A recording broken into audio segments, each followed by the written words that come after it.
J'entendais ce matin sur Talmudique, ce dimanche matin, à 9h15, je crois, une dame qui s'appelle d'ailleurs Daniel Cohen Lévinas, je crois. Elle nous parlait d'Amalek. Et elle disait que c'était un descendant d'Ésaü, le frère jumeau de Jacob. Il faut faire très attention à ce genre de choses, parce que ces deux jumeaux, Ésaü et Jacob, qui sont campés dans le livre de la Genèse, et on sait que le livre de la Genèse a été trafiqué par les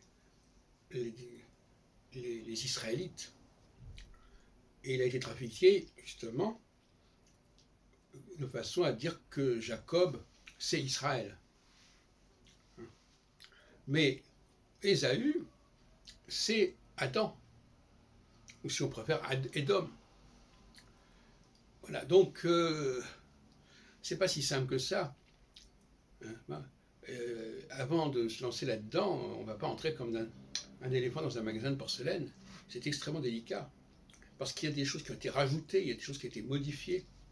Et par exemple, le fait d'associer le nom de Jacob, le fait d'abord qu'il y ait deux jumeaux, c'est déjà tout à fait remarquable, quelque part, parce que justement enfin, il y avait la gémellité entre le royaume d'Israël, le royaume du Nord et le royaume de Juda, le royaume du Sud. Donc déjà, on joue sur cette gémellité, donc on peut penser que quelque part cette gémellité, elle a été mise en scène dans le livre de la Genèse, avec les deux jumeaux. Et puis justement, cette gémellité, elle apparaît avec Jacob qui aurait reçu le nom d'Israël, et puis Ésaü, dont on ne peut plus entendre parler, qui en fin de compte est quand même lié à Édom. Alors Édom, je suis désolé, mais c'est la même racine que Adam. Donc tout ça est trafiqué. C'est pour ça qu'aujourd'hui le judaïsme est en crise pour moi, et qu'il demande une révision très sérieuse et un élagage important de tout ce qui a pu être rajouté ou combiné un peu n'importe comment.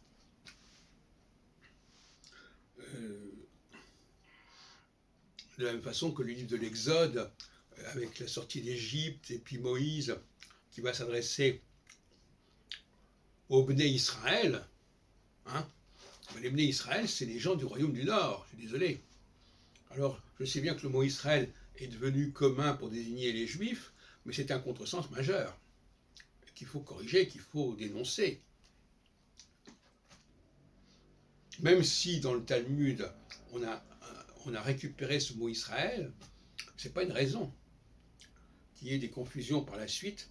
Mais moi, personnellement, chaque fois que j'entends le mot Israël, je me pose moi je raisonne en tant que judéen, si on peut dire, moi ça me fait problème. De même que réciter le schéma Israël comme étant une profession de foi hébraïque, c'est pas ridicule. C'est une injonction aux gens d'Israël de ne pas commettre un certain nombre de fautes.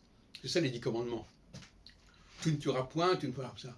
C'est pas du tout un vadémécum pour le juif. On n'a pas besoin de dire aux juifs tu ne tueras point, ou tu ne voleras point, ou tu n'invoqueras pas, etc. C'est une injonction à ceux qui sont les contrevenants. C'est comme dans les prisons, il y a des injonctions qui n'ont aucune raison d'être dans un monde normal. Par exemple, maintenant, on ne met plus dans les établissements interdit de cracher parce que les gens ne crachent plus. Bon, si les gens se remettaient à cracher, on remettrait à interdiction de cracher. Et il y avait des crachoirs d'ailleurs aussi.